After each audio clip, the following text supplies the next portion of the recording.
Hər vaxtınız xeyir olsun. Bildiyiniz kimi bugün ikinci və üçüncü qrupların qəbul imtahanı ikinci mərhələsinin imtahanı olmuşdur. İndi isə gəlin vaxt itirmədən keçək sualların izahına. Deməli, 61-ci sualda bizdə nə deyir? Qazan və Həştəxan xanlıqlarının tarixlərinə aid oxşarlıq. Böyük Monqol dövlətinin qoşunlarının hücumuna məruz qaldılar. Təbii ki, bu yanlış olacaq. Ümumiyyətlə, Qazan və Həştəxan xanlıqları 15-ci əsrdə birinci yarısında yaranıblar.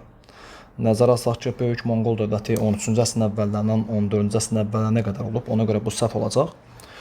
13-cü əsrdə meydana gəldilər. Xeyr, 15-ci əsrin birinci yarısında meydana gəldilər. Qızıl Ordu dövlətinin parçalanması nəticəsində, bəli, parçalanması nəticəsində olar. Süqutu yox, parçalanması. Cavab C-dir.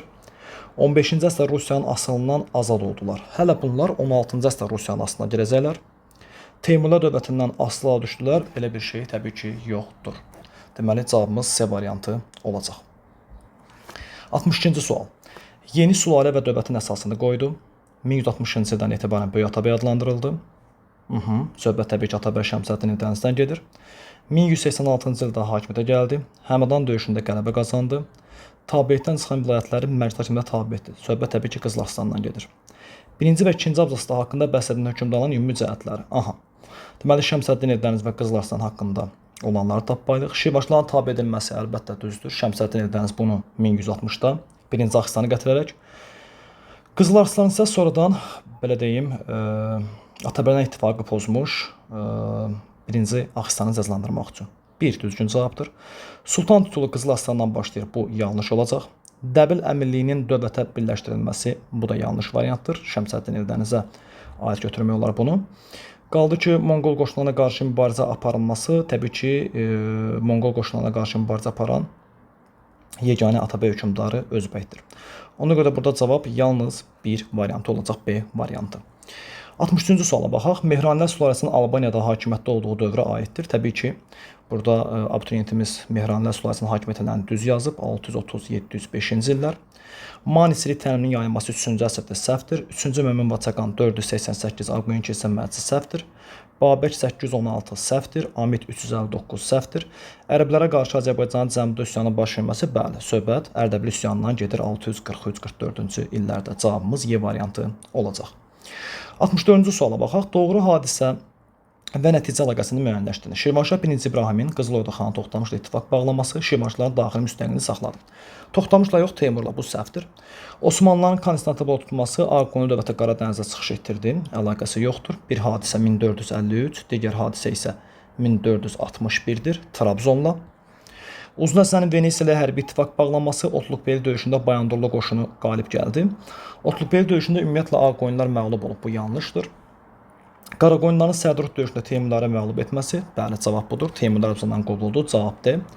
Cahanşah Herati tutması bu 1458-ci ildir, amma Teymurların süqutu isə 1507-dir. Təbii ki, bu da yanlışdır. Variant D. Daha çox sualların dəlilinə getmirəm, çünki vaxt azdır və hamınız yoxlamaq istəyirsiniz. Ona görə bəzən tez-tez izah etmək məcburiyyətindəyəm. Kartli Kaxetiya Çarı 2-ci və Qarabağ xanı İbrahim Xəri xanın Gəncə xanına hücumu nəticəsində təbii ki, Gəncə xanında iki hakimiyyətlik yarandı 1780 və 1783-cü illərdə. Cavabımız C variantıdır. Davam edək. Növbəti sualımız 66-cı sualdır. 1991-ci ildə Azərbaycan Respublikasının müstəqil tayin ilk dövlət, təbii ki, bu Türkiyədir. Cavab Y variantıdır. 67-ci sual. Şimali Azərbaycanın 20-ci əsrin əvvəlləri tarixinə aid doğru hadisə nəticə əlaqələrini müəyyən edin. Dünya iqtisadi böhranın baş verməsi neft sənayesində təmərküzləşmə sürətləndi. Əlbəttə, təmərküzləşmə deməli o zaman güclənir ki, böhran baş verir. Yəni mən həmişə deyirəm, təmərküzləşmə bir dibdə, bir pik həddə sürətli olur.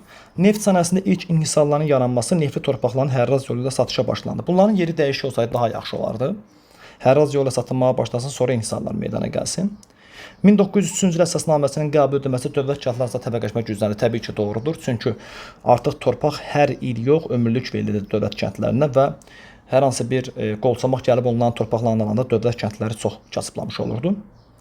4 isə səhvdir, çünki 12-13-də dövlət kəndləri yox, sahibkar kəndlər olmalıdır. 1-3 cavab B variantıdır. 68-ə baxaq. Eyler-Venn diaqramında hansı hökmdarların müqayisəsi verilmişdir? Gəlin baxaq. Yerinə qoyacağıq burada. 10-cu əsrdə hakimiyyətdə olmuşdur. A variantı deməli burada ortaya gedir. Deməli Eyni zamanda Y variantı ortaya gedir. AY ortaya gedirsə, Yusif ibn Əbu Saz gürcülərlə mübarizə aparıb, Mərziban ibn Məhəmməd aparıb. Hələ ki, deməli, 1-ə D-yə baxsaq, Rey şəhərini, hə, bu Yusif ibn Əbu Sazdır. Bəs 2-də 2-yə Xəzər dənizinə ticarət olması, bu da Mərziban ibn Məhəmməddir. Aha, onda belə çıxır ki, cavabımız D variantı olacaq. 1-ə 1, 2-yə isə 2 variant D. Aha, növbəti sualda 69-cu sual. Soyuq müharibənin ilk dövrlərində ABŞ, Türkiyə və Yunanıstana Sovet təsirinin qaradan qalma məqsədi təbii ki, Truman doktrinasıdır. Aydın məsələdir, cavab yeri, çox rahat bir sual. 70-ci suala baxsaq, Azərbaycan Sasani İmperiyasının tərkibində, Ərəb xilafətinin tərkibində, Sasanilərin tərkibində Xostak torpaq mülkiyyət forması bəli var. Uc Səlcuqlardır, düzdür. Qaza da ərəblərə aiddir. Ərəb xilafətinin tərkibində isə satrap ifadəsi çıxır, Sasani satraplığıdır. Və yaxud əsasən Əhəməni satraplığı ifadəsini işlədirik. 1A, 2AB, yenə variantımız Y variantıdır. Abituriyentimiz düz qeyd edib. 71. Şah 1-ci İsmayılın hakimiyyət dövrü üçün xarakterikdir. Şah İsmayılın hakimiyyət illəri 1501-1524-dür. A variantı 1-ci mərhələnin başa çatması 1555-dir, bu düşməyəcək. Dövlətin paytaxtın İsfahan'a köçürülməsi 1598 yuxarıdakı illəri ödəmir. Çıldır döyüşü 1578 ödəmir. Şirvanşılara son qoyulması 1538 ödəmir. Avropa dövlətləri əlaqələr, bəli, bu düzgün cavabdır. Baxmayaraq ki, Roma papası və Venesiya ona müsbət cavablar verməmişdir. 72. Dövlətlərin ümumi cəhətlərinin doğru verildiyi variantı müəyyənləşdirin. Baxaq. Deyir ki, C və D, yəni birinci götürk və Uyğur, Çin üzərində uğurlu hərbi yürüş etmələri olsun. A, B, C, Bizans dövləti diplomatik münasibətlər qurmaları. A, Albaniya qrupmu? Qrup. B, Avropa Hun dövləti varmı? Var. Attila C, birinci götürk, bəli, Bizansla əlaqə var. Çünki Bizansın üzərində hücum etsə də Sasanilərin ortaq düşmanı olduğunu görüb dayanmışdılar. Bir-iki cavabını tapmışıq, yenə də bir baxaq. B ilə Y-də Aşina. Yox, tamamilə yanlışdır. B, C, Y, Sasanilərə qarşı aparılan müharibədə qalib gəlmələri. B, heç Sasanilərə qarşı mübarizə aparmayıb, bu da yanlışdır. A ilə D, E ilə əsas koruyub, bu da təbii ki, yanlışdır. 1-8, 1-9-cu əsrdə cavaba. 73. 19-cu əsrin birinci yarısında Azərbaycanda Rusiyanın müstəmləkə zülmünə qarşı baş vermiş üsyanlarda iştirak etməmişdir. Təbii ki, qolçamaqlardır, çünki qolçamaq ifadəsi hələ 1870, yəni 19-cu əsrin ikinci yarısından meydana çıxıbsa cavab alır. 74. 14-cü əsrin birinci yarısına aid onları müəyyənləşdirin. Birinci yarı, yəni 1301-1350. Şirvanşılar dövlətində Dərbətlərin gəlməsi 1382 səhvdir. Osmanlı dövlətinin yaranması 1302 götürək. Avropada 100 illik müharibənin başa çatması 1453 götürməyək. Fransada ilk dəfə baş ştatlar 1302 götürək. Kreysi döyüşündə fransızların İngilislərə məğlub olması 1346 götürək. Cavabımız 245, yenə də şagirdimiz düzgün cavab veribdir. 75. Fransada 3-cü Respublikanın mövcud olduğu dövr. 3-cü Respublikanın mövcud olduğu dövr təbii ki 1870-1940-dır. Şimali Alman İttifaqı yaradıldı. 1867 bu səhvdir. 66-da yaradıb 67 konstitusiyası qəbul olunur. Müqəddəs Roma İmperiyasına rəsmən son qoydu. 1806 səhvdir. Monarxiya devrildi. Hə, özü də Almaniyada nəzərdə tutulur. Bu düzgün cavabdır. Çünki Almaniyada monarxiya 1918-ci il noyabrın 9-da devrilir. Bu düşür. Konrad Adenauer, bu aferdir. 1949-63-cü illərə bu da düşmür. Sadovun 1866 düşmür. Cavab C. Bu dəfə də şagirdimiz düzgün cavab veribdir. 76-cı sual. 2-ci Dünya müharibəsi illərində SSR Pişəvərinin başçılıq etdiyi milli hökumətə yardım göstərdi. Bir, təbii ki, səhv olacaq. Çünki Pişəvər hökuməti 45-in 12 dekabrında yaranıb, amma 2-ci Dünya müharibəsi 45-in sentyabrında artıq bitmişdi. Yaponiya müharibə elan etdi. Bəli, avqustun 8-də. Latviya, Litva və Estoniyanı işğal etdi. Aha, maraqlı məsələdir. 2-ci Dünya müharibəsi illərində, baxmayaq ki, SSR 41-də qoşdu müharibəyə, amma 2-ci Dünya müharibəsi illərdə bu 1940-dır və götürmək olar. Millətlər Cəmiyyətinin üzvlüyündən çıxadıb 39 dekabrın 14-dür və qış müharibəsinə görə. ABŞ ilə ilk dəfə diplomatik əlaqələr isə 33-də qurulub. 2-3-4 variant A-dır. Uyğunluq gözlənmişdir. Frank imperatoru Böyük Karlın qələbəsi ilə bitmişdir Poitiers döyüşü. Aha. Poitiers döyüşündə təbii ki, Karl Martel'di, Böyük Karl deyildi. Kardo və xilafətlə müharibə aparmışdı Frank hökmdarı Böyük Karl. Ola bilər, oradakı müsəlmanlarla bir dənə digər variantlara baxaq. Frank kralı Xlodvik Roma imperiyasına, sualsız döyüşdə Roma imperiyası ifadəsi yox idi. Frank dövləti iç qanunlar toplası bu Xlodvikdə var idi. İtaliyanın tamamilə Frank dövlətinin, bu da təbii ki, səhvdir. İtaliya tamamilə heç vaxt Franka qatılmayıb. Cavab B. 78-dən 20-ci əsrin əvvəlləri olsun. İlk ibtidai kənd məktəbləri bu 1874-dür, 20 əsrdən əvvəl deyil. İlk Rus-Azərbaycan 1887-dir, əvvəl deyil. Milli teatr 73-də əvvəl deyil. İstilu cəhət 69-da əvvəl deyil. Cavab C hər ikisində həm şimalda, həm cənubda bu var. 79-da Marafon, Fermopil, Salamin, təbii ki, cavab yenə də B variantıdır və bu dəfə də şagirdimiz düz yazıb. 80-ci sual. Eramızdan əvvəl 1-ci əsrdə Romaya qarşı Parfiya ilə müttəfiq olan dövlətin paytaxtını müəyyən edin. Eramızdan əvvəl 1-ci əsrdə Romaya qarşı Parfiya ilə müttəfiq olan təbii ki, Atropatenadır və onun paytaxtı 2-dir. Davam edək. 61, daha doğrusu 81. Doğru hadisə nəticə əlaqələrini müəyyən edin. Makedoniyalı İskəndər Əhəməni dövləti üzərinə hücum etdi, Misir Makedoniya dövlətinin nəzarətinə keçdi. Əlaqəsiz bir şeydir. Həmin aralıqda keçibdir. Əhəməni dövlətinin üzərinə birinci dəfə yürüş edir, sonra fasilə, sonra Misiri götürür, sonra yenə Əhəmənilərə. Yenə də bir variantlara baxarıq. Birinci Tutmos Aralıq dənizi şərq sahillərinə hücum etdi. Hitlerlə sülh müqaviləsi. Hitlerlə sülh müqaviləsi 2-ci Ramzesdədir. Deməli, eramızdan əvvəl 1-ci minilliyin əvvəllərində Misirdə hakimiyyət uğrunda mübarizə başladı. Mərkəzi hakimiyyət gücləndi. Təbii ki, mərkəzi hakimiyyət necə güclənə bilər? 2 və 3-ü çıxırıq. 1-4-ü götürmək olar. Hə, biri onda nə baxımdan götürmək olar?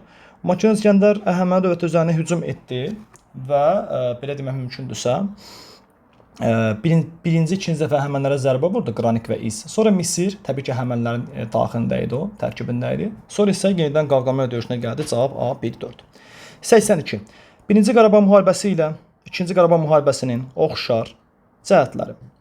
Azərbaycan Respublikası ərazi bütövlüyünü təmin etdi. Təbii ki, birincidə biz uduzmuşuq. Necə ola bilər bu? Rusiyanın vasitəsilə əlbəttə birində Bişkek protokolu, birində deməli, təbii ki, onlayn formatda. Azərbaycanın yerli istehsal olan pualardan istifadə edildi. Birinci Qarabağ müharibəsi pua yox idi. Füzuli və Cəbrayıl rayonları arasında hərbi əməliyyatlar əlbəttə cavab 2-4-dür, bu düzdür. Osmanlı imperiyasında durğunluq və geriləmənin daxili səbəbləri. Aha, daxili səbəblər deyir. Mərkəzi hakimiyyətin nüfuzdan düşməsi, əlbəttə bu olsun. Beynəlxalq ticarət yolları təbii ki, xaricidir. Hərbi lin sistemi tamamilə ləğv edilməsi. Xeyr, bunu gələcək 2-ci Mahmud ləğv eləyəcək ki, bu artıq Osmanlının dağılma dövrünə, belə deyim, uyğun gəlir. 4 düzdür, 1-4. 84. Azərbaycanda erkən Tunc dövrünə aid olan xarakteri xüsusiyyətləri müəyyən edin. Duluzçuluq və toxuculuq kimi sənət sahələrinin yaranması. Təbii ki, bu neolitdir, səhvdir. 2 düz, 3 düz, 4 eneolit, 5 düz. Yəni 2, 3, 5 bu da düzdür. 85. Heydər Əliyev 1969-82 abituriyentimiz qeyd edib, sosial-iqtisadi tədbirlərə aid deyil. Bakı metropoliteni 67-dir. Hakimiyyət ilə düşmür Heydər Əliyevin və Laxındovdur. Biri təbii ki, götürməliyik. Kolxozlara pasport bu da 50-ci illərin sonunda götürməliyik. 1, 3 bu dəfə də cavabımız düzgündür. 86. Osmanlı dövlətinin ələ keçirdiyi ərazilərin xronoloji ardıcıllığını müəyyənləşdirək. Aha. Deməli, burada bizə nə veribdir? Təbii ki, biri verib, bir deməli Konstantinopoldur. 1453, 2 təbii ki, Misir tərəfdir. Bu 1516-17 Məmlüklər dövrüdür. 3 isə Əlcəzair belə deyək tərəfdir. Daha çox Liviya və Əlcəzair tərəfə uyğun gəlir ki, bu da Sultan Süleyman qanununun dövrüdür. Yəni 2-ci Mehmet, Səlim və Sultan Süleyman qanunu burada cavab 1, 2, 3-dür. Bu belə. 87-yə baxaq. Tiflis dövrü, Gəncə dövrü və Bakı dövrü Azərbaycan Xalq Cümhuriyyəti. Azərbaycan dilinin dövlət dili elan edilməsi təbii ki 27 iyun Gəncə dövrüdür. Azərbaycan parlamentinin yaradılması haqqında qanunun qəbul edilməsi noyabr ayıdır və biz Bakıdayıq. Osmanlı dövlətinin AXC-nin dövlət müstəqilliyini tanınması Tiflis dövrü iyunun 4-dür. Kəndlərə post torpaq paylanması alınmadı. Konstitusiya AXC-də olmayıb 1C, 2A, 3B. Bax belə. Aha. Sonra situasiya deməli ikinci qruplara gəlibdir. Təbii ki, situasiyada nə qeyd olunub 88-ci sualda? Deyir ki, Səfəvi dövlətinə son qoyulur və Muğan qurultayına görə Səfəvilər dövlətinə son qoyulmuş, yəni son qoyulmuş, müstəqilliyə son qoyulmuş dövlətin sonuncu hökmdarı təbii ki, bu 3-cü Abbasdır. 3-cü Abbasdır. 89-cu sualda orada deyir ki, Muğan qurultayının iştirakçıları niyə Nadirin şah seçilməsinə etiraz etmişdilər? Təbii ki, bu nə ilə bağlıdır? Bu onunla bağlıdır ki, Səfəvi nəslindən deyildi. Yəni hökmdar nəslindən deyildi Nadir. 90-cı sualda isə səhv etmirəmsə Nadirin belə deyim, hərbi və vergi islahatlarından, vergi və inzibati islahatlarından danışırlar. Deməli, təxminən belə bir cədvəl verilib orada. Vergi islahatı və inzibati islahat. Təbii ki, vergi islahatına aid nə yazmaq olar? Vergidə Nadir belə desək, vergi toplanmasını qaydaya saldı, vergilərin yığılmasında nizam-intizam artırıldı. Hətta belə deyim, vergi yığmaq üçün vəzifə bölgüsü apardı və inzibati islahatlardan nə götürmək olar? Təbii ki, dövləti 3 bəylərbəliyə böldü, Vahid Azərbaycan əyaləti yaratdı. Bax, bunları yazmaq olar. Bu qədər. Abituriyentimiz də maşallah yaxşı nəticə göstəribdir.